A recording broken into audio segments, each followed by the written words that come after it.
শপথ গ্রহণের পর গতকালকে রাকসুর প্রথম কার্যনির্বাহী সভা অনুষ্ঠিত হয়েছে। উক্ত সভায় অগ্রাধিকার ভিত্তিতে কয়েকটি সিদ্ধান্ত গৃহীত হয়েছে।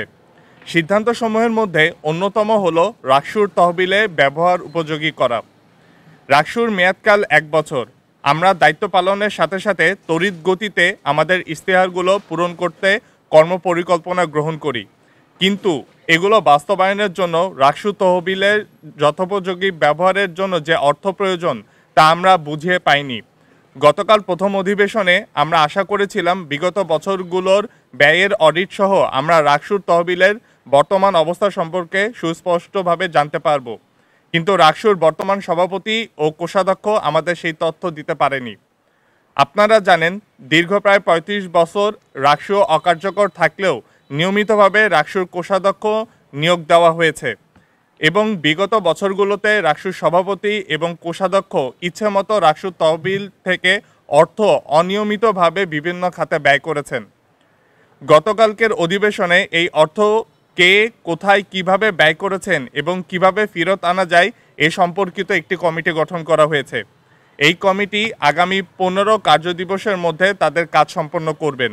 আমরা এখন পর্যন্ত এই কমিটির উপরে আস্থা রাখতে চাই। একই সাথে গতকালকের সভায় আরও বেশ কিছু বিষয়ে সিদ্ধান্ত গ্রহণ করা হয়, যেমন সামাজিক বিজ্ঞান বিভাগের শিক্ষার্থী সাইমার পরিবারের জন্য ক্ষতিপূরণ এবং বিভাগের পক্ষ থেকে যে 4 দফা দাবি দেওয়া হয়েছিল সেগুলো দ্রুত বাস্তবায়নের জন্য সিদ্ধান্ত গ্রহণ করা হয়। একই সাথে জারাফার জন্য আমাদের একজন শিক্ষার্থী আইআর ডিপার্টমেন্টের আমরা রাকসুর পক্ষ থেকে ফান্ডরাইজিংয়ের উদ্যোগ গ্রহণ করি। তারপরে মেডিকেলের জন্য আপনারা জানেন আমাদের রাজশাহী বিশ্ববিদ্যালয় মেডিকেলের পূর্ণাঙ্গ রোডম্যাপ নাই। আমরা মেডিকেলের পূর্ণাঙ্গ রোডম্যাপের জন্য সিদ্ধান্ত গ্রহণ করা হয় এবং তা দ্রুত বাস্তবায়ন করা হবে। 5 সমাজ স্বীকৃত পোশাক নিয়ে কটূক্তকারীদের শাস্তির আওতায় আনারও সিদ্ধান্ত নেওয়া হয়। প্রত্যেকটি হলে পানির ফিল্টার মেশিন স্থাপনেরও উদ্যোগ গ্রহণ করা হয় এবং আপনারা জানেন অলরেডি আমাদের কয়েকটি হলে আমরা পানির ফিল্টার স্থাপন শুরু করেছি। প্রত্যেকটি একাডেমিক বিল্ডিংয়ে স্যানিটাইজেশন ভেন্ডিং মেশিন স্থাপনের সিদ্ধান্ত গ্রহণ করা হয়।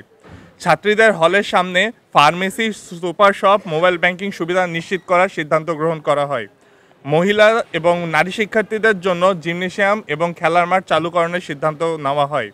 হল এরিয়া, একাডেমিক ভবন, সুবেনিয়ার শপে এবং আমাদের অন্যান্য গুরুত্বপূর্ণ জায়গাগুলোতে উচ্চ গতিসম্পন্ন ইন্টারনেট ব্যবস্থা নিশ্চিতকরণ করা হয়। আন্তঃহল বিতর্ক আয়োজনের সিদ্ধান্ত গ্রহণ করা হয় এবং ক্লিন ক্যাম্পাস কর্মসূচি এবং আমাদের বিশ্ববিদ্যালয়ের যে আবর্জনা এবং জঙ্গল রয়েছে সেগুলো পরিষ্কারের সিদ্ধান্ত গ্রহণ করা হয়।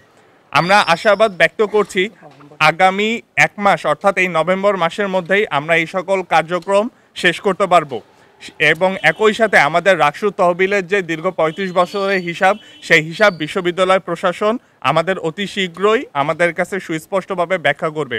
আজকের এই সংবাদ সম্মেলনে উপস্থিত থাকার জন্য আপনাদের সকলকে ধন্যবাদ জানিয়ে আমার এই প্রেস রিলিজ শেষ করছি।